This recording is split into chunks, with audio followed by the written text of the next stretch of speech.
had a coaching client last year say something that was incredibly wise. When he hired me, and in other words, I took him on as a coaching client, he said, "You know, Alex, the reason that I wanted to be your client is because I want to be where you are in a few years, and I know you did not get there by accident. You designed your life." And I thought that was extremely wise and spot on, because the thing is, so many of us wake up when we're 20 or 30 or 40 or 50 and realize we don't even know why we got here or how we're here. And we know for sure that this is not where I wanted to be, where we wanted to be years and years ago. Now in this video, I want to share my personal process I use for not only scripting the direction of your life, but how I reinvented my own life and consciously created it from 26 until 30.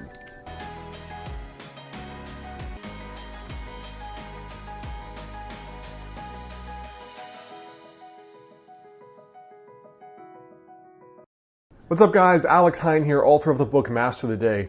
Now in my own life here, really I think that designing your life and making it go forward in the direction you want it to go forward has three parts.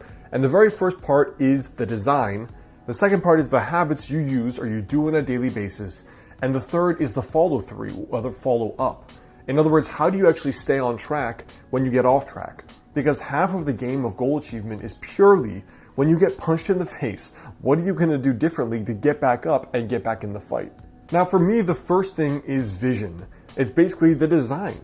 You know, if you just sit down for a day, you pour a coffee, you get out a piece of paper and you write down what would be the coolest thing that could happen over the next 5 years in my life. If you just do that, you are already ahead of 99% of humanity who show up with no game plan, no vision for the future, no clue what they would like to create besides, you know, I would like more money, or I'd like that girl or that guy, or I'd like a nicer car. There's almost no consciousness or conscious energy given to thinking about what do I want to build in the future? Like what consciously and concretely do I want to improve?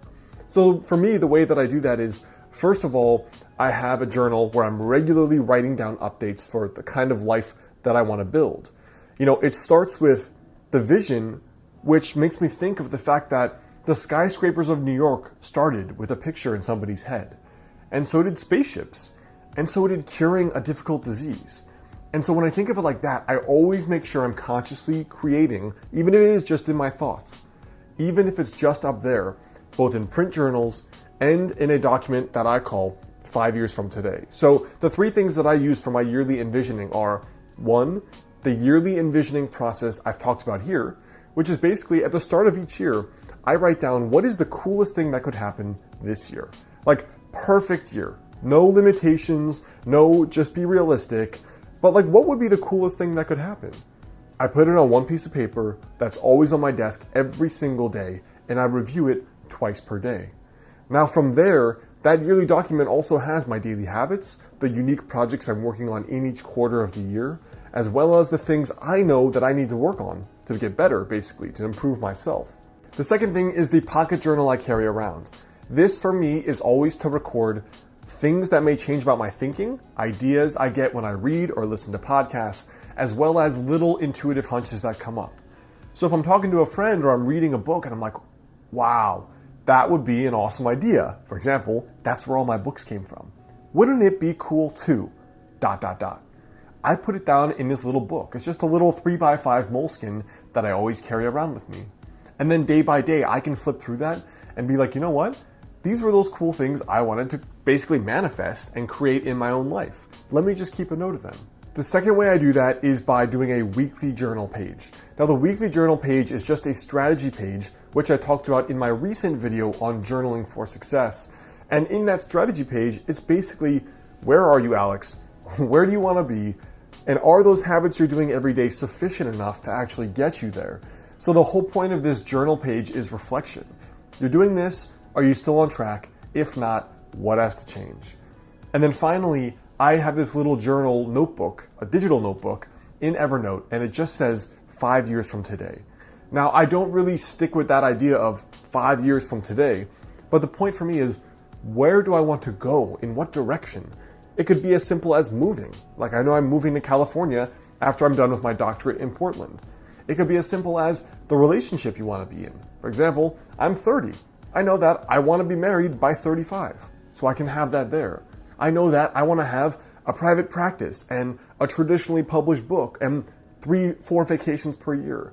I put all of that down where I don't know how I'm going to make it happen yet, but it will happen for sure. I haven't quite fleshed out the process.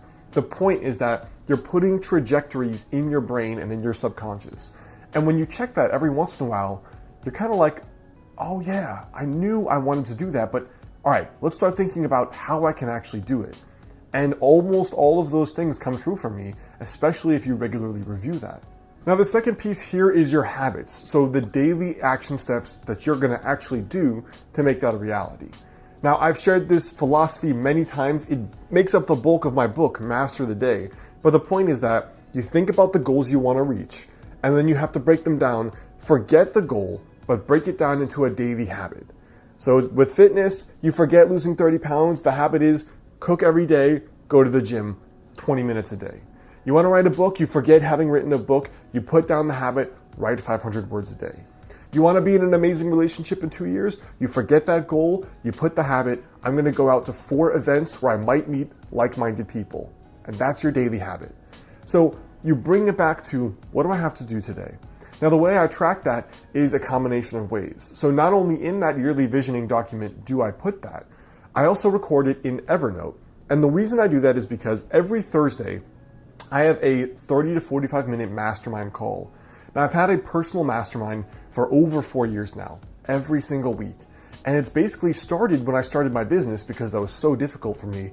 But it progressed to, like, are you happy? Are you building the life you want? Is your ladder up against the right wall, as the saying goes? Because you might climb the ladder of success and realize you climbed the wrong ladder and you're not where you want to be. So it's also about conscious goal setting and being crystal clear on the path forward, making sure you're going down the right path you want to be down. So I actually have a maximum of 3 goals per year and then 3 habits per goal. For example, the goals are often much more complex than you think. Like, let's say you've only been sleeping 5 hours a night. Well, your daily ritual may have to be, I'm going to disconnect from the computer at 11, I'm not going to have coffee after 5, and I'm not going to stress myself out with homework or with work after a certain time. It may take a few habits. Just like doing well in school or high performing at your work may also be more than one habit. It may mean I'm going to study this study strategy every day and apply that. Or I'm going to do an extra 1 hour of work per day or self-study or something else. The way that I personally do it is just 3 habits per actual goal. And those I track in a weekly scorecard document, which is, these are the 3 things, did I do them Monday through Sunday? And then when I get to my Thursday night mastermind, we all get on the phone and I basically give a report. I did this 50% of the time, 90% of the time. This is what didn't work. This is what I have to improve. And then the third part for me about consciously designing your life and going forward is really just 2 things. It's the follow through to make sure you actually do these things. And then number 2, it's following little intuitions about when you have to pivot. So the way I keep the follow through going is every night I do a little Master the Day journal page. The journal's not out yet, but I still have a print kind of document that I use for tracking, did I do this? Where do I have to improve myself? The Thursday Mastermind, which is a 45-minute call, we use Uber Conference for free. You could do the exact same with a few of your friends or people online. My very first mastermind was totally online people I had met that were other internet entrepreneurs.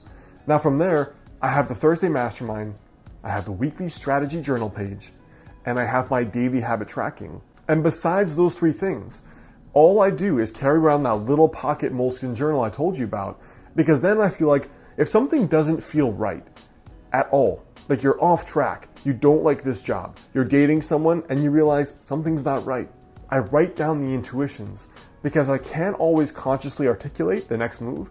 Sometimes it's easy, I want to move to California. Other times it's not. Do I stay in this relationship? Is this business still what really excites me? Am I proud of all the work I've created? Those are things that may be better governed by your intuition and better understood. So I just keep a log of all the little intuitive impressions, and then I systematically explore them more, and then I take time to just go through them and see what's behind them and unpack them. So I hope that helps you guys. That's a little bit about my process for consciously scripting your life, which has been my whole shtick for a while.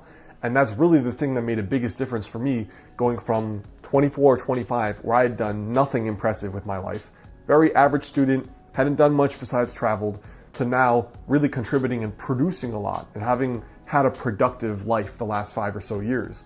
Now, before you go, I want you to leave a comment there below.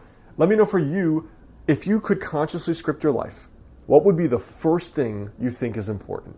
Hey guys, well, one of the things that goes along with being in sage mode, like I talk about here, is being calm and being sage. Now, the biomat is a pad you can put on your bed or on the floor, which uses technology that was actually discovered by NASA to help you reduce stress and fatigue. Now, it produces negative ions, which are considered nature's energizer. And these negative ions you can find in abundance in places like forests and mountains, waterfalls, and oceans. Now, the biomat in particular is comprised of 3 parts that helps you have that stress relief and that fatigue relief. Now, the biomat can also help with pain relief and circulation. It is FDA cleared, and one of the cool things is that it profoundly affects both the nervous system while also promoting deep relaxation. So it kind of has this dual energizing and relaxing effect. Also, the people at the biomat store recommend and encourage you to call for personalized customer service and advice. It's kind of unique among companies now that basically don't want to deal with you, so that is worth investigating as well. And like some customers have said, it's really restorative. So a direct quote from one person was that it's the world's greatest power nap. Check out the biomat link here on the screen or in the description box there below if you'd like to find out more information on it.